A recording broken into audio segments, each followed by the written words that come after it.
So I figured I would actually start out this video with a couple of my favorite pet peeves. So let me start by telling you guys that none of what I'm going to talk about tonight is intended to call anybody out or make you feel embarrassed. My whole point is actually to hopefully give you a couple tips that'll help. So these are super small changes. There's a lot of things on my list I will tell you that was a little bit of a collaboration. I have some that are things that are important to me that I think make a difference for how my lives look, but some of these also are suggestions from your leaders. So I'm going to intertwine that into the things that I have to say. But I hope everybody can pick up on the very first thing that I want to talk about. What I want to talk about is what people are seeing when they log in to see you. They're not logging in to see all of this up here, this open space. So the big thing that I want to tell you is that when you position your camera for your lives, you actually, by the way, I left it messy on purpose, but you actually want to make sure that just like if you were having a portrait done of yourself, so think about a professional portrait, you want to be directly in the frame of that picture with your head in the top half of the frame. Okay, so it's not going to let people in on secrets or anything like that. I honestly know deep down when people do that, what it is that you're doing. And I promise you that we want to see you in the frame like it is a portrait of you. So that's number one. Make sure that you are framing yourself the same way you would if you were taking a professional photograph. So you want to see basically from above your nipple line to obviously the top of your head. You can have a little bit of space, but you want to keep your face in the upper half of the frame. And that gives people a real life kind of let's sit down and chat with my friend kind of thing. So for instance, in the training that I've done with managing people. So if I have a patient who complains to me, little distraction back there. If I have a patient who's irate, let's say, which doesn't happen often, it's usually a family member.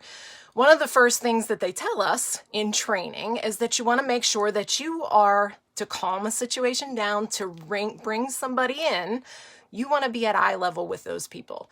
So you have to use your frame essentially as the eye level of whoever your audience is. So you want to make sure that you bring that up to a place where you and I are now having a conversation. I'm not looking at what's going on behind you. I'm not worried about distractions that may come in or out of that frame, because you and I are having this conversation and we are in this together, as opposed to way too high or too far away.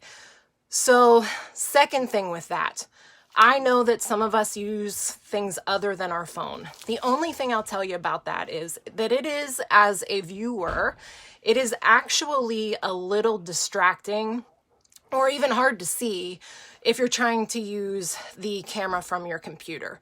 So the whole thing with that is not about framing. It's not the fact that you can see a lot more than what you can see around me now. It's actually that it's just entirely too far away for them to see anything other than the fact that you are doing your makeup. They want to see how you're doing your makeup, not just that you are doing makeup.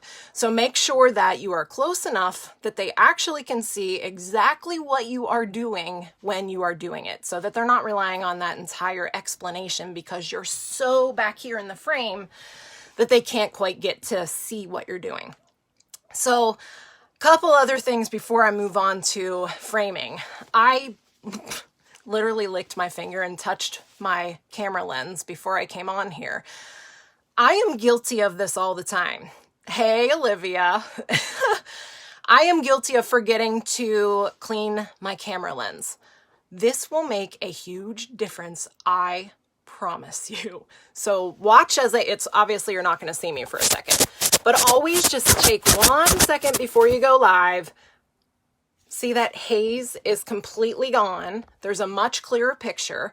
But then the other thing, and if you have not heard me say this, the other thing is that always reach, I'm taking my finger and touching the screen. wherever you touch the screen, whenever it is rear facing like this, that's where the camera is going to stay focused. Now, obviously, if you move out of the frame and back in, it's going to lose that focus and you're going to want to touch your face again, but regularly touch your face so that it focuses in. And you can see it is not a filter. It's just that it is now focusing. So it's not trying to regulate all the different lighting and everything that gives you that kind of digitalized, or almost it's like a patchy kind of look. I hate it. I lose my mind every time I pop in and out of the screen and it goes back to the same. And you don't see me touching it, right? Because I'm not touching the camera. I'm just reaching up and tapping the screen and it's taking me right back into focus. So be cognizant that if you move too much in or out of that initial setup that you created, all you got to do, boop, touch it, and it's going to refocus on your face. So I actually made notes, and that's another tip that I have for you guys. I have hardcore full-on adult ADD, and there's no escaping that. I will get on and have an entire thing planned out and not mention a single one of the things that I had intended to talk about. So make notes. That's what saves me all the time.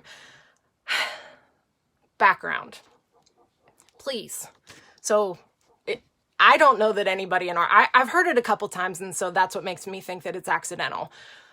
Always put your phone on vibrate. If you have an Android, put it on do not disturb. And the reason I say it that way is I think that for whatever reason, you Android users, green people, whenever you put your phone on vibrate, we actually even can hear the vibrate, which is annoying, right? So nobody wants to watch it. There's somebody who's not on our team directly who every single video, it's like, and you cannot hear what she's saying half the time. And it makes me insane because I think, I know you can hear it, just put it on silent. So allow people to concentrate on what you're doing instead of, I know I'm not the only one, that instead of listening to that person, the whole time I'm just thinking, why is your phone not on silent? You're doing a live. So just be cognizant of that. And like I said, if you're an Android user, you might want to do not disturb. I know that for iPhone users, it actually vibrate is enough because you can't hear the vibrate come through, but Android, there definitely is a difference there.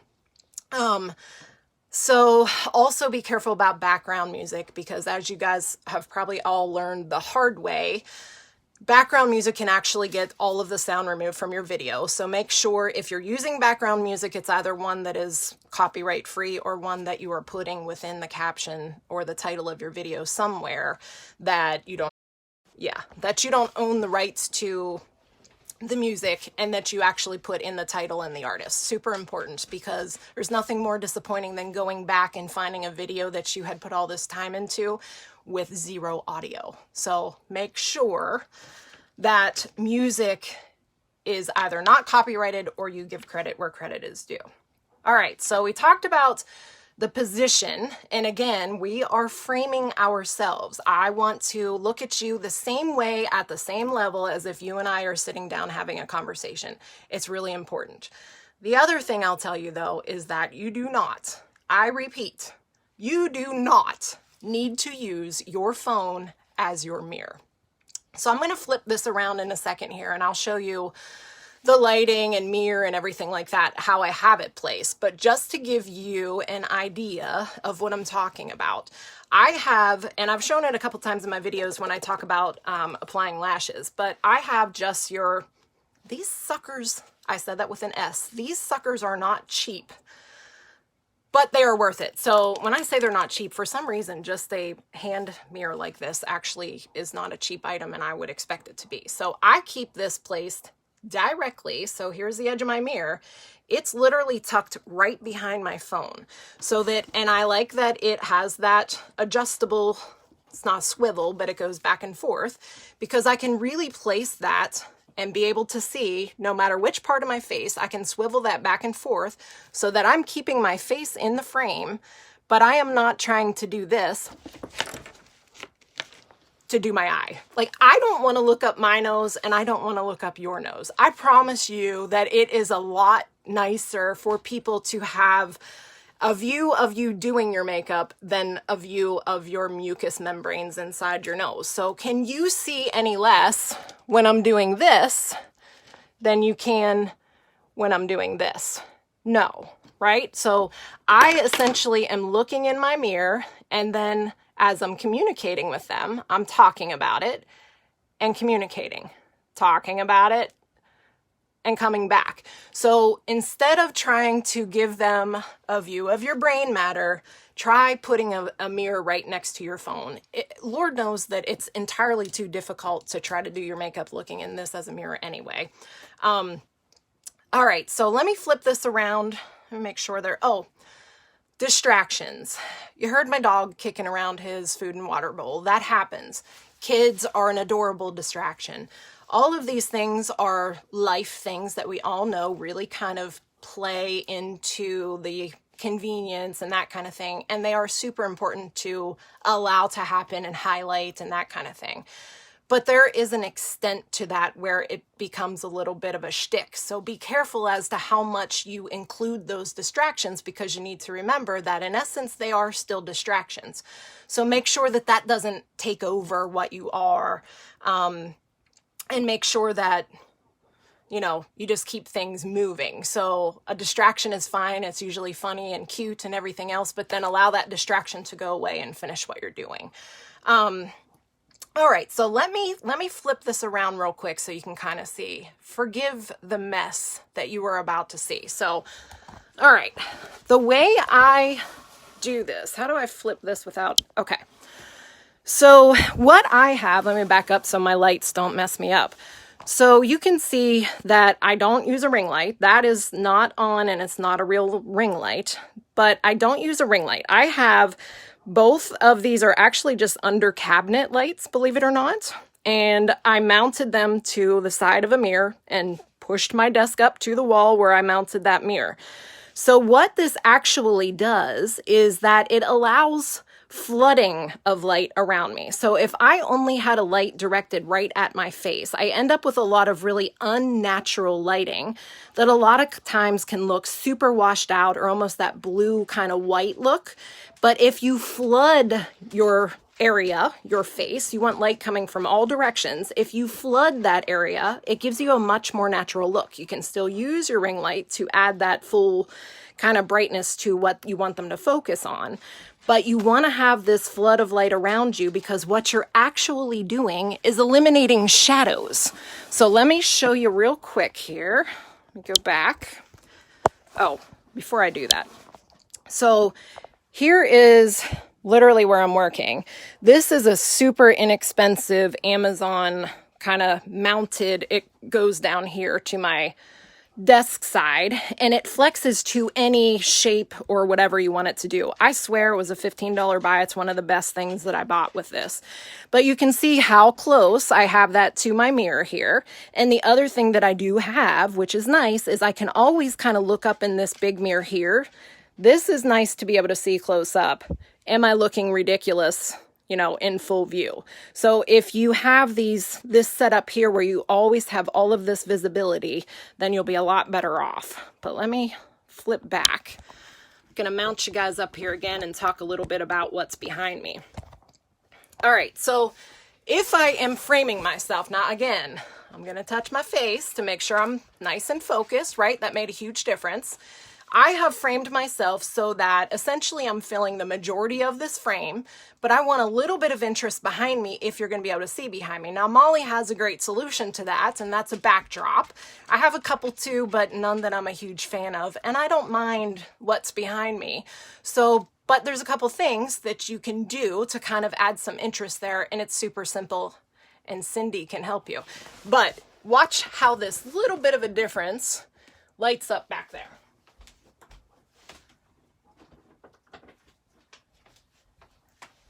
All right, so crazy little difference, but just adding that little bit of interest back there with some additional lighting helps to kind of create a more warm, inviting atmosphere, like we're just sitting down and chatting. So another thing is that, and I don't know if you guys will be able to see it right now, but so I have lighting above me in the form of track lighting. Sometimes if I'm really want if you're getting up close here, I want to eliminate a little bit more shadow. So I'm going to turn on, you guys saw it look like a ring light sitting there. And I can actually move it around a little bit because what I'm looking to do is eliminate any shadows. So I'm creating a shadow back there. And there I have just a little more light, little more illumination that is making everything a lot more well lit. This is great for taking pictures because if you have shadows in your pictures, even if your shadow is just from your eyebrow, it makes a big difference if you flood the entire space with light and you just allow yourself enough cord space to be able to kind of adjust it around. So depending on the time of day, I may turn on those lights too. But as you can see for right now, it's actually a little too much. And you might be surprised that I use this a lot more often during daylight hours than I do at night. So play around with that. And the other thing with lighting is lights are great, and I have a lot of different ones because of YouTube videos and stuff too. But make sure that you're playing with the temperature of your lights. And what do I mean by that? If I turned on this light and this light was a super incandescent kind of blue-white light, it's going to make me look blue and unnatural. Too bright, too white, right? If I took even a off-white t-shirt and I throw it over my cool light, it fixes the problem. So play with that a little bit. You actually can put a red, just different color. Just grab a t-shirt, throw it over your light, and see if it makes the lighting that you are getting a little bit more natural, because sometimes with those super powerful lights, it can be way too much. Don't drink and eat on camera. Unless it's a mukbang. That may say I watch a little too much YouTube, but only people that are going to watch mukbang videos on YouTube are actually wanting to watch you eat on camera. Don't eat on camera. And drinking, if you want to take a sip of water or something like that, obviously that's fine.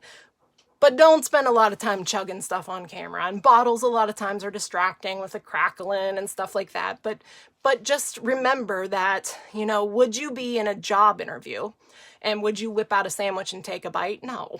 I mean, would you crack a Coke and drink? No. But we are trying to impress people the same way we would in a job interview. And every time you're on camera, you're trying to reel in those people and make them believe in you. And so present yourself as you would, where you're not going to do those kind of things in a job interview. So just think about it that way.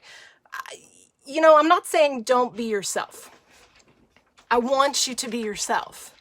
But be cognizant of the activities that you're doing while you're being yourself. But let's talk a second about being yourself, because this is something that's actually pretty near and dear to me. So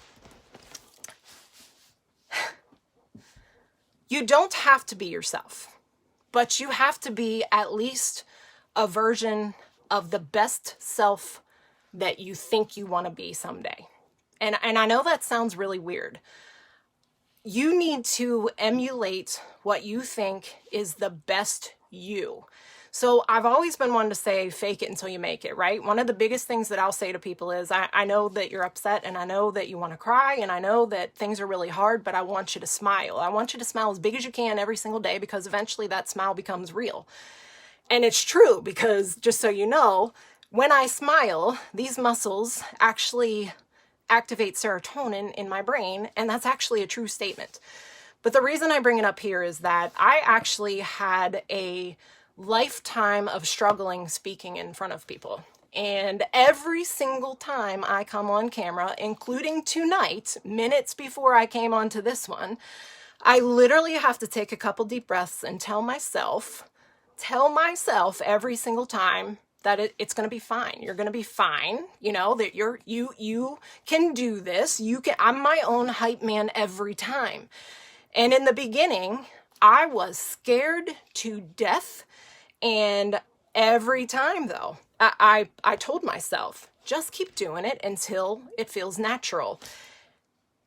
And when it felt natural, I didn't even realize the transition, because I had worked so hard to pretend that I was comfortable that I didn't even realize when I stopped pretending and I started actually being comfortable. So force yourself to be a little bit uncomfortable and stay in that, because eventually you'll realize that you didn't even realize it happened. And I did it for years, even in my career. You know, I do speaking engagements for everything with surgical center related.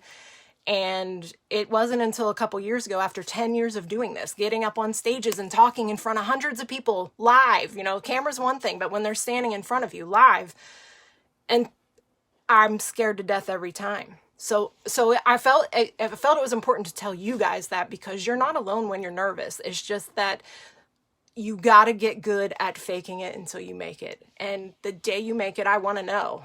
I doubt that I'll ever hear from you, because it'll just naturally transition into being very comfortable in front of the camera. All right. What else?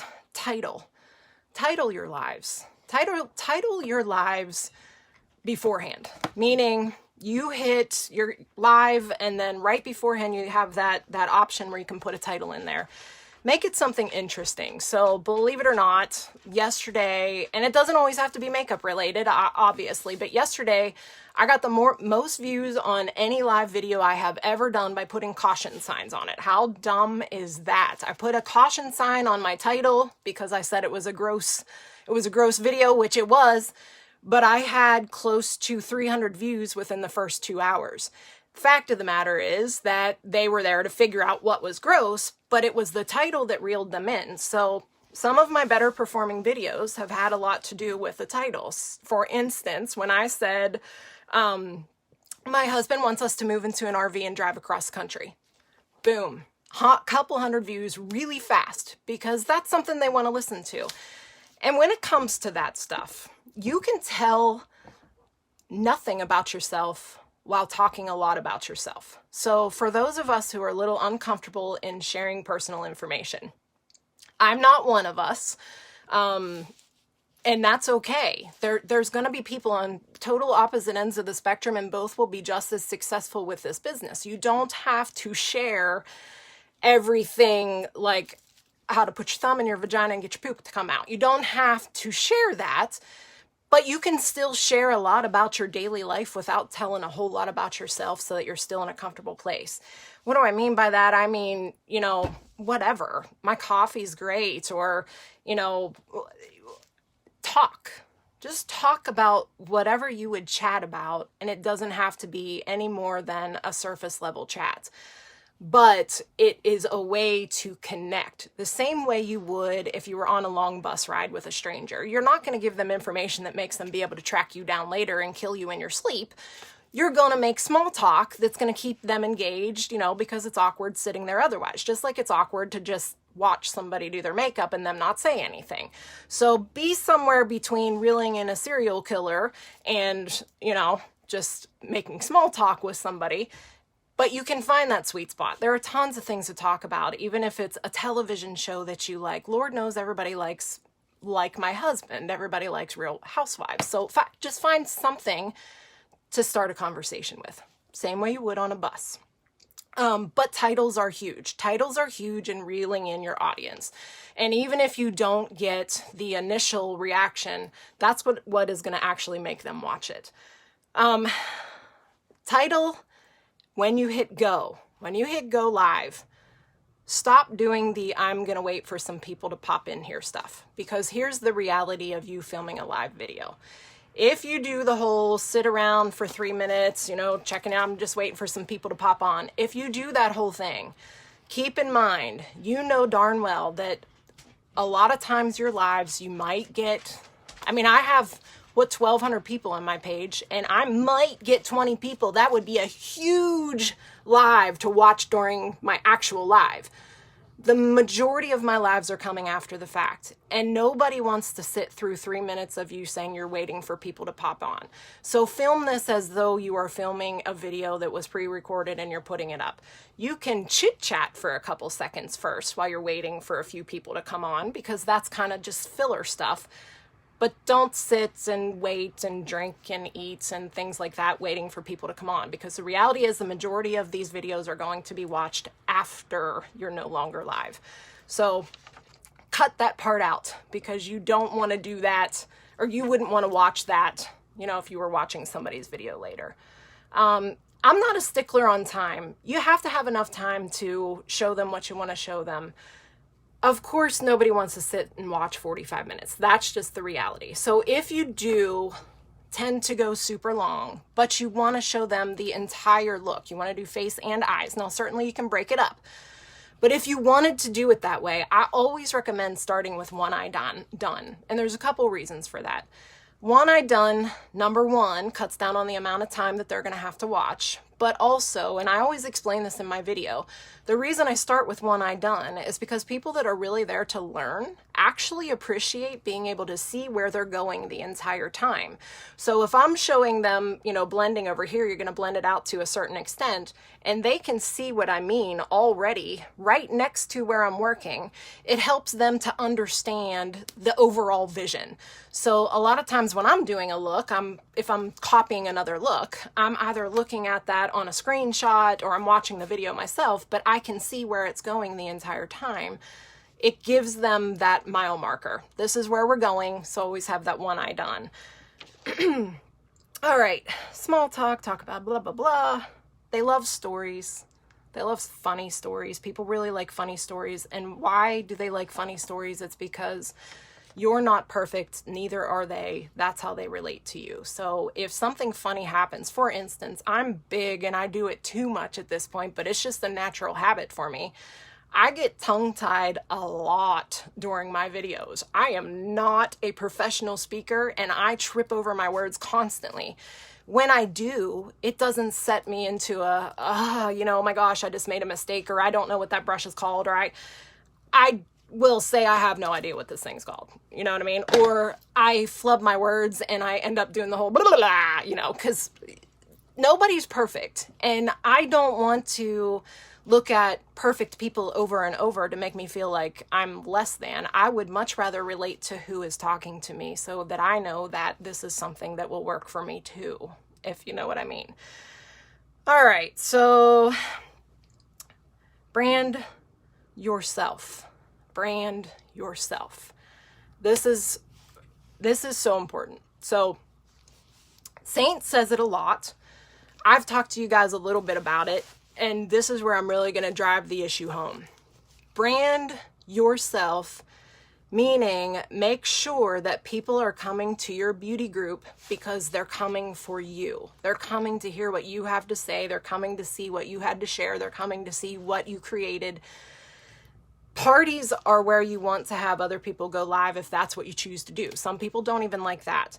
It's amazing for parties because in parties, you're not branding yourself. You're actually getting out the brand of Saint. And for them to see all different people create different looks, different, you know, ways of doing it and different, that's wonderful in a party. But once those people transition into your group, branding yourself is what you need to do. So there's certainly going to be times where, you know, you might want to have somebody pop in for something or other, but make sure that 99% of what is in your own group is you, because that is absolutely what is going to make you stand out from just being a page full of Saint stuff. You know, I have been blessed to be invited to a couple people's beauty groups. I have a twitching eye, by the way. That's the kind of thing that I wouldn't be able to let go and tell people watching, but I was invited to somebody's beauty group tonight, and when I looked at it, she was asking for advice. It's not somebody in our group. She was asking for advice, and the first thing I said was, there's got to be more than Saint. You know, this entire, she had probably 70 people in this group, and the entire feed, I went months back, and every single one was a nice post, but it was Saint. And I don't know about you, but I don't turn on the television to watch commercials straight, well, unless it's the Super Bowl, but to watch commercials straight through. I want some crux, right? I want some meat, and the meat is you. So make sure that there is enough content. To be honest, if you look at my page, there's probably less Saint content than there should be. I like it that way. And I'm really intentional in doing that because I want there to be enough of a draw for other reasons to keep people there. And I'm actually super careful about how much Saint I do because I don't want it to look like a Saint page. And that's working for me. That will work for you because people don't want to pull up a just Saint page every day. It doesn't benefit them in any way. They can go look at your website to see the products, make sure that they have another reason to come there, and that other reason should be you. 100 times over, I'm not talking to anybody on here right now who isn't somebody that I would go find and figure out what they had to say today. So make sure that you're giving them that opportunity to have more than just that.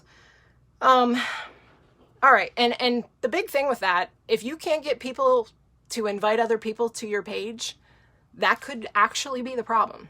You know, I wouldn't, unless it was for a party, I'm not going to invite somebody to join a group that is just saying, hey, go look at what she has to sell. Look at what she has to offer. Figure out what it is that you have to offer and offer that, because that's how you're going to get other people come in. And if they're interested in your makeup, that's awesome. That's phenomenal. You know, that's really the end goal, right? But create a community so that they're interested and want to invite other people into that community for more than buying something, because it can be so much more. And yeah, that part gets me, to be honest with you, because it has been it's been really life-changing for me. And when I say it can be something more, it has turned into one of the most amazing things I've ever done in my life. And it has nothing to do with this stupid makeup. I realize I'm probably not saying the right thing right now. It has absolutely nothing to do with makeup. And you can build that for yourself and build that for other people. So, all right. I don't have anything. So all I have to say is that, unless I'm wrong, I think every one of us has to really think about, you know, am I being judged when I'm on camera? Am I being judged? Because I think probably a lot of us still have not let go of what high school felt like. And I don't think she'll even mind me saying so. For instance, Stephanie, I had Stephanie go live for me. Yes? Is that what it was? Stephanie went live in a party recently, and she didn't know before she got in there. And I'll talk about Melinda too. So both of these girls, both went to my high school. I was not friends with either of them in high school. Both of them went to my high school. And they ended up helping me out with a party. And neither one of them understood before they got there that the majority of the people in that party were girls that we went to high school with. I intentionally didn't tell Melinda ahead of time because I knew she would back out. And the fact of the matter is, every one of those is such a huge win. And I say this all the time. Every time, and I'll do it when I get off of here tonight. I'm going to get off of here and I'm going to say, damn, I just did a really good live and I'm proud of myself. And that's what you guys need to do every time too, because I promise you, you are being judged. But the women on the other side of that camera are judging you by thinking, oh my God, like I wish I could get on camera and do what she's doing. Not that they want to sell makeup, but do what she's doing, in that she is battling being nervous. She's able to talk. I mean, Lord knows, able to be on camera without makeup in front of people. But I promise you, you're being judged, but it's not in the way that you think.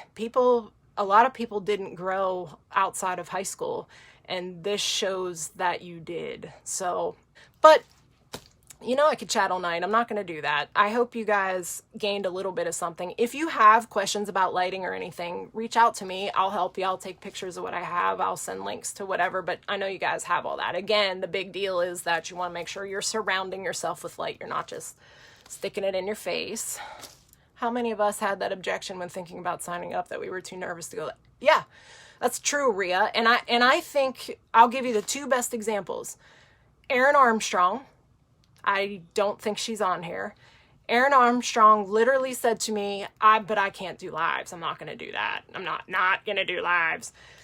And Melinda told me 100%, I can't, you know, like there's just no way. And I always said, and it's true, you don't have to. You don't have to. But I want you to, because it's life-changing. It's winning every day that you can do it. And eventually that spills over to other things in your life. So It really, really does. I walk around with more confidence now than I've ever had in my life. And I know that most of it comes from doing this, getting on camera and talking to people, especially without makeup on, when I previously didn't go to the mailbox without it. So anyway, all right, guys. Just need help with my lighting. I need to polish myself. Made some notes. Going to be my best self. Yep. Oh, look at them now. I swear I think Melinda does more lives. Well, Melinda and Spencer. Spencer does a hell of a lot of lives. Crafty little makeup artist she is. Yeah. All right, guys. Well, I'll let you go. I kind of want to hang out for a while and talk. Spills over to other things in your life. Yeah. Confidence does. I mean, actually, let me take this off because I don't know if everybody's seen this. When you gain skills like that, right, you want, it carries over into everything. So I'm just going to tell this real quick for those who don't know. This tattoo, right, is because I had a hard time remembering that once this was given to me, it was mine, right? It's mine to use every single day. If it's backwards, it says courage. I feel the same way about confidence. It's not something people can take from you. It is not something people can take from you. So get it, make it yours, and use it every day, because you honestly cannot lose confidence if you walk with your head held high all the time. Same with courage. Once you have it, it makes you fight old ladies in Facebook Messenger, which you shouldn't do, but that's it. All right, guys, I'm really leaving this time. I know you'll miss me. I'm going to go pat myself on the back for a job well done, and I'll talk to you tomorrow.